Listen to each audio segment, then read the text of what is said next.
aha mbifurije ibihe byiza kugwiza imigisha no guhama ugatunganirwa mwe mudukurikira hano kuri Rukamyarungu. Gendi Herve Iradukunda Ntwari, imbere yanjye murahabona umutumirwa, reka muhe umwanya twibwire. Yesu nashimwe, mbanje kubashimira ikaze muduhaye kugira ngo tufatanyirize hamwe kuganira ku ijambo ry'Imana. Nitwa Bazaza Innocent, ndi umupasitori muri ADPR Paruwasi ya Gikonko.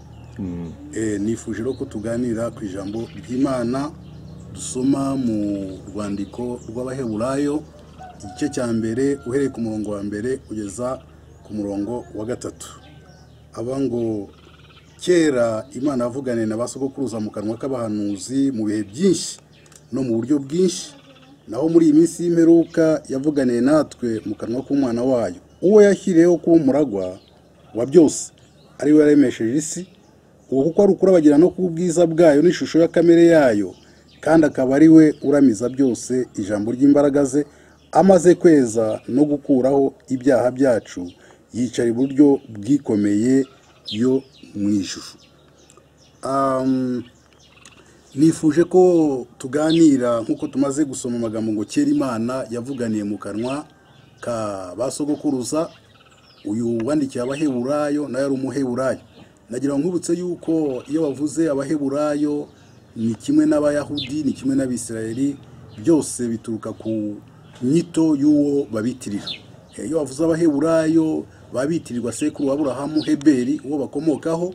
Iyo bavuze Abayuda baba babitirira Yuda, ari we wakomotseho n'umuryango w'ikimenywa bose mu bana ba Yakobo, kuko ari we umwami wacu Yesu Kristo yakomotseho mu buryo bw'umubiri. Iyo bavuze Abisirayeli rero baba babitirira Isirayeli cyangwa se Yakobo waje guhindurirwa izina. Yakobo bisobanura umuriganya, waje guhindurirwa izina akitwa Isirayeli, bisobanura ubwoko bw'Imana. Nayo magambo amazina atatu ariko asobanura abantu bamwe. Abaheburayo biva kuri Heberi, Abayuda bituruka ku muryango wa Yuda w'ikimenywa bose mu muryango wa Yakobo, n'Abisirayeli bakomoka kuri se wabo Yakobo bakomokaho waje guhindurirwa izina akitwa Isirayeli. Abandikira rero yabibukije yuko Imana kera yavugiye mu kanwa k'abahanuzi, kandi ibyo abahanuzi bagiye bahanura byose byasohoye uko byakabaye. Turareba rero ibyo abahanuzi Imana yavugiye mu kanwa kabo, ibyo bahanuye, ibyasohoye, hanyuma tuzinjira mu byo yavugiye mu kanwa k'umwana wo muri no minsi y'imperuka, ariko mfite intego yo kugira ngo tuzavuge ku kugaruka kwa Yesu. Abahanuzi uzasanga benshi baragiye bahanura kuri Yesu. Tubone nka Mose yabwiye Abisirayeli ngo umwami Imana azabahagurukiriza umuhanuzi umeze nkanjye muri mwe, muzamwumvire, utazamwumvira azakurwe mu bantu. Umwana w'umuntu amaze gukora icyaha, Adamu, Imana yahise itanga isezerano ryo gucungurwa k'umwana w'umuntu, isezerano ry'agakiza, kuko agakiza ni umugambi muremure w'Imana yateguye, yatekereje uhereye kera kose umwana w'umuntu akimara gucumura. Ubwo turebye mu Itangira ibice 3:15, Imana yahannye inzoka. Reka aya magambo tuyasome kugira ngo turusheho kuyasobanukirwa neza. Itangiriro ibice 3:15 aravuga ngo Uwiteka Imana ibwira iyo nzoka iti, kuko ukoze ibyo uri ikivume kirengeje amatungo yose n'inyamaswa zo mu ishyamba zose, uzajya ugenda ukururinda, uzajya urya umukungugu iminsi yose y'ubugingo bwawe. Nzashyira urwango hagati yawe n'uyu mugore, no hagati y'urubyaro rwawe n'urwe, ruzagukomeretsa umutwe, nawe uzarukomeretsa agatsinsino. Kandi Uwiteka Imana ibwira uwo mugore iti, kugwiza nzagwiza cyane umubabaro wawe ufite inda, uzajya ubyara abana ubabara. Kwifuza kwawe kuzaherera ku mugabo wawe, nawe azagutwara. N'Adamu Imana iramubwira iti, ubwo wumviye umugore wawe ukarya ku giti nakubujije ko utazakiryaho, uzaniye ubutaka kuvuma. Iminsi yose yo kubaho kwawe uzajya urya ibibuvamo ugombye kubiruhira, buzajya bukumerera imikeri n'ibitovu, nawe uzajya urya imboga zo mu murima. Gututubikana ko mu maso hawe niko kuzaguhesha umutsima, urinde ugeze ubwo uzasubira mu butaka, kuko arimo wakuwe, uri umukungugu mu mukungugu nimo uzasubira. ibi ni ibihano imana yatanze Adamu amaze gucumura. Hari ibihano byahawe inzoka yabaye remakozari cyangwa se nyirabayazana wo kugwa k'umuntu. Imana ihanisha iyo nzoka kurya umukungugu no gukurura inda hasi. Ihanisha umugabo kuzajya arya arushye akazagenda asubira mu mukungugu aho Imana yamuvanye. Nubwo Imana ye mu muntu itari ifite umugambi wo kugira ngo apfe, urupfu rero rwinjijwe n'icyaha cyaje mu isi. Hanyuma n'umugore umuha ibihano by'uko azajya byarababara kandi kwifuza kwe kuzaherera ku mugabo. Icyo nashaka kuvuga ni iri sezerano Imana yatanze hagati y'umuntu n'Imana ko urubyaro rw'umugore ruzakomeretsa agatsinsino, urubyaro rw'inzoka ruzakomeretsa agatsinsino ku rubyaro rw'umugore, n'urubyaro rw'inzoka rugakomeretsa agatsinsino ku rubyaro rw'umugore. Ibi bisobanuye iki? N'ubuhanuzi bwavuye mu kanwa k'Imana ko Yesu yagombaga kuza mu isi kugira ngo amareho imirimo ya Satani, umwana w'umuntu abashe gucungurwa, noneho umuntu abashe kongera kwiyunga n'Imana. Byatwaye igihe kinini cyane kuko hari ibindi bihe bindi byabayeho. Adamu amaze kwirukanwa muri Edeni, kuko igihe cy'Adamu akiremwa yari afite umwimerere w'Imana, kubera tubwira ngo Imana yamuremye mu ishusho yayo. Kuremwa mu ishusho y'Imana ntabwo bishatse kuvuga ressemblance physique, ahubwo ni ressemblance morale, kugira kamere nk'iy'Imana, gutekereza nk'Imana, gukora nk'Imana, kugira imirimo myiza nk'iy'Imana. Ariko amaze gucumura yatakaje wa mwimerere w'Imana yaremanywe, noneho ubwo yarakiri mu gihe cy'ubwere. So amaze gucumura, Imana imwirukanye muri Edeni, hatangiraho noneho igihe cy'umutima nama wo kumenya ikiza n'ikibi, kuko yari yambaye ubusa ntabimenye. Ariko amaze gukora icyaha, kuko Imana yari yamuremye gukora ikiza gusa ntakora ikibi, amaze gukora ikintu kibi nibwo yatangiye kumenya noneho ikintu kibi. Amaze kumenya ikibi, ubwo yahise yinjira mu gihe cy'umutima nama. Umutima nama ukajya umwereka ikibi, iki ni kibi, iki ni kibi. Ariko uwo mutima nama nawe yinjiyemo, icyo gihe cy'umutima nama yinjiyemo, ntago cyamuhesheje kubana n'Imana, gukiranukira Imana, kumvira Imana, kubaha Imana. Byatumye abamukomotseho ariwe Kayini, tubona ko yahagurukiye muri umuntu wa Abeli aramwica. Uwitwa Lameki wamukomotseho arongora abagore benshi. Ibyo ngibyo rero byatumye Imana yongera kugira uburakari, ibahanisha igihano cy'umwuzure wo mu gihe cya Nowa. Kuko ibihe byose uko byagiye bikurikirana, byose byagiye biherukwa n'urubanza rw'Imana. Urumva igihe cya mbere cy'ubwere ni ukwirukanwa muri Edeni. Igihe cya kabiri cy'umutima nama, Imana bahanishije kubarimbuza umwuzure wo mu gihe cya Nowa. Nyuma y'umwuzure wa Nowa habaho igihe cy'ubuyobozi bw'umuntu, umuntu kwiyobora, kumvira Imana no kubaha Imana. Noneho nibwo tubona uwitwa Nimurodi yagumuye abantu, abajyana mu kibaya cy'Ishinari, arababwira ngo nimureke twibumbira amatofari, tuyotse, tuyakomeze, noneho twiyubakira umudugudu, twe gutatanira gukwira mu isi. Kandi Imana iri mu muntu, ubundi isi niyo Imana yaremeye guturwamo n'abantu. Iyi bita Terre. Hari andi masi yandi, ariko Imana yaremeye guturwamo n'abantu ni iyi ngiyi dutuyeho, ari ifite ikirere tubasha gukuramo umwuka duhumeka. Iyi niyo si Imana yaremeye guturwamo n'abantu. Hanyuma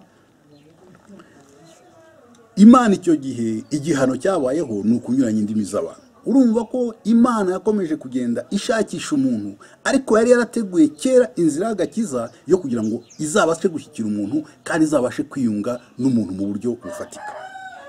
Nyuma y'uko habayeho igihe cy'ubuyobozi bw'umuntu cyarangijwe no kunyuranya indimi z'abantu, kuko abantu kera twavugaga ururimi rumwe. Kera hariho ururimi rumwe, abantu barumvikanaga bakavuga ururimi rumwe. Zaje gutandukanwa nuko bakoze icyo gikorwa cyo kwigomeka ku Mana ku munara w'i Babeli. Imana inyuranye indimi ngo be kumvikana, ko Imana yaravuze ngo reka turebe aba n'abantu icyo bazashaka gukora ntabwo kizabananira, noneho reka tunyuranye indimi zabo kugira ngo be kumvana. Bituma noneho ngo abantu batatanira gukwira mu isi nk'uko umugambi w'Imana wari uri. Nyuma y'icyo gihe rero n'ubundi abantu bakomeje gukora ibyaha.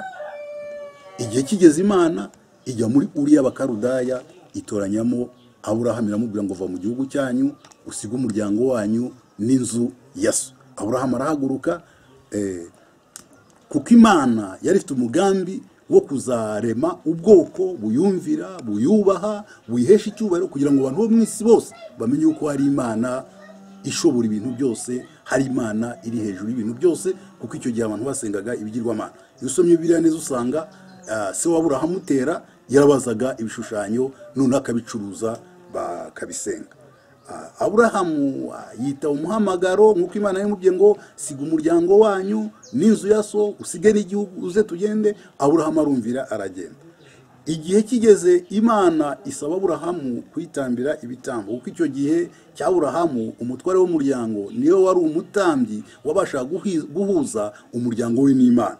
Nta minisiteri y'ubutambyi icyo gihe yari yakajyaho, umuyobozi w'umuryango cyangwa umukuru w'umuryango niwe wari umutambyi wabasha gutambirira urugo rwe kugira ngo abantu biyunge n'Imana. Urugero ni kuri Yobu. Mu gihe cya Yobu tubona ko Yobu ngo iyo abana be bakoreshaga ibirori yaratekereza ko yari umukiranutsi, aravuga ati birashoboka ko abana banjye muri uriya munezero bagiye muri biriya birori bagize baba bacumuye ku Mana, noneho ngo akabatambirira ibitambo byo kugira ngo yongere kubahuza n'Imana, kuko yatekerezaga ati birashoboka ko ari ibintu baba bakoze none bikabatandukanya n'Imana.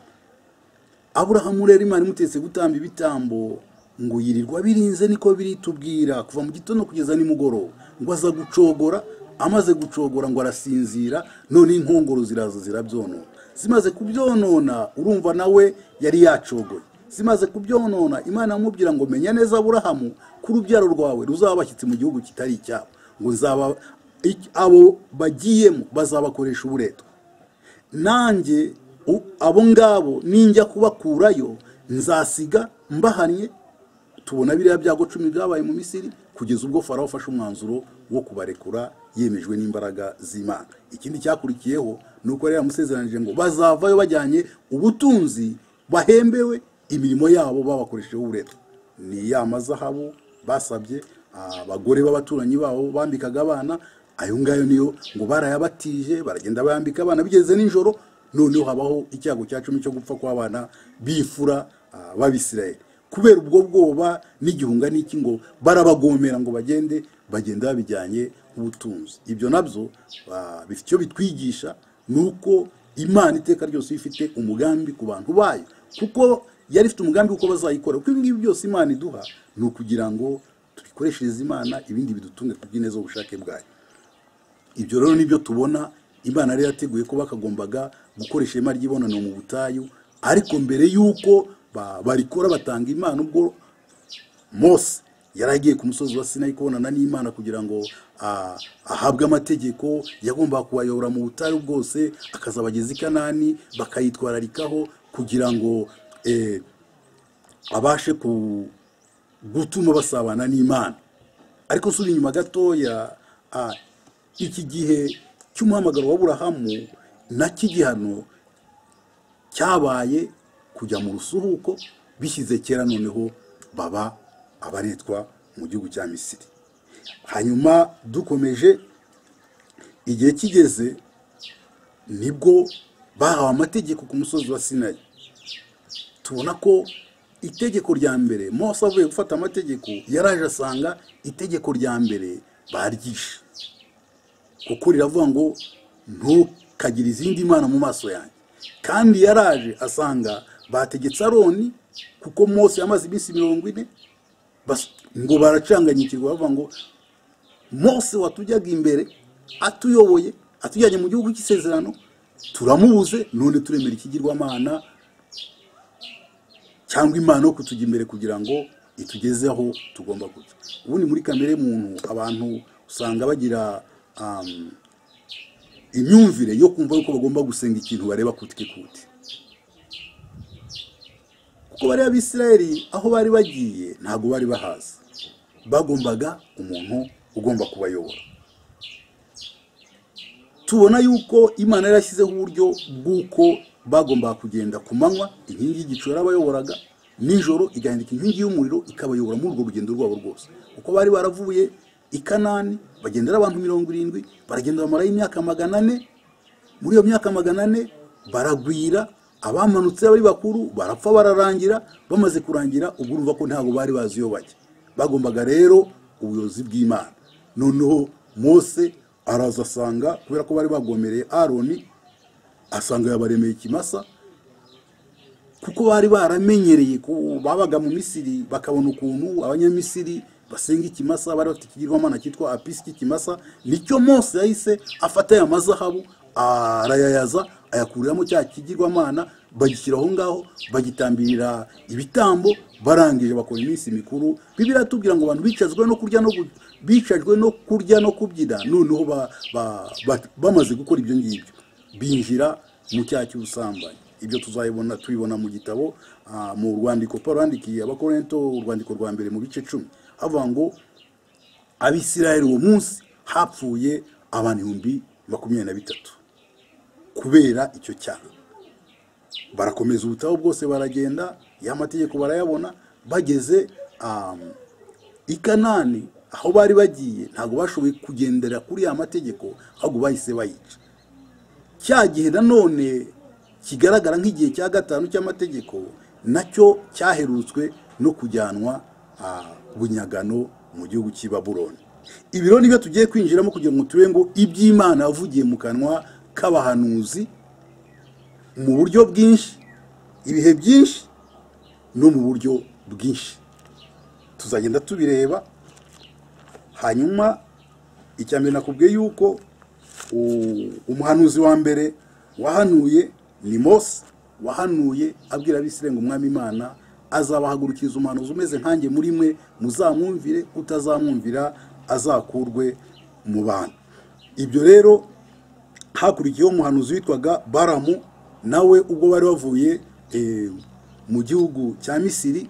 Balamu umwami witwa Baraki yahamagaye Balamu ngo azavume ubwoko bw'Abisirayeli, ariko kubera ko ari ubwoko butavumika, ari ubwoko bwatoranijwe n'Imana, ngo ahantu bavuga ngo ndamureba ariko si ndamwitegereza ariko ntandi bugufi, ngo inyenyeri izakomoka mu bwoko bwa Isirayeli, mu bwoko bwa Isirayeli. Uwo nta wundi yahanuraga ni Yesu.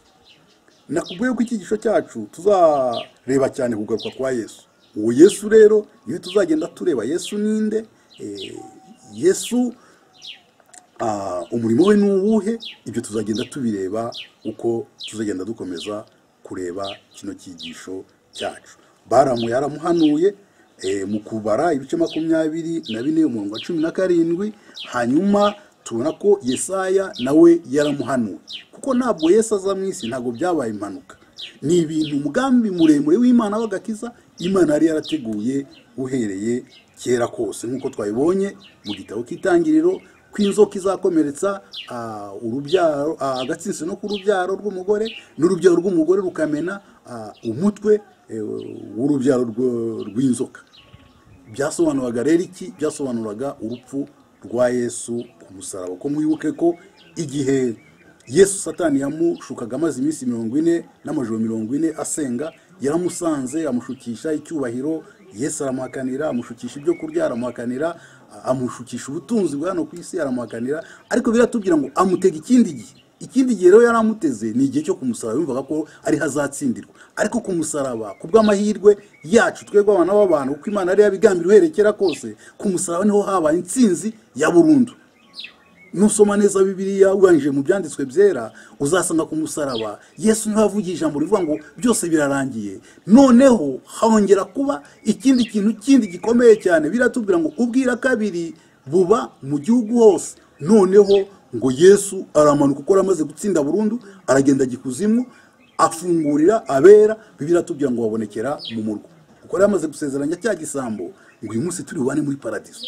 Abo rero nabo yaragiye arabafungura, arabazamura, kuko mu Befeso aratubwira ngo amaze kujyana iminyago, nta yindi minyago Bibiliya tubwira, naho ngabo yaranyeze kwa Satani abajyanye kubana nawe muri paradiso. Kiriya giti cy'umusaraba gifite buri ibintu gisobanura.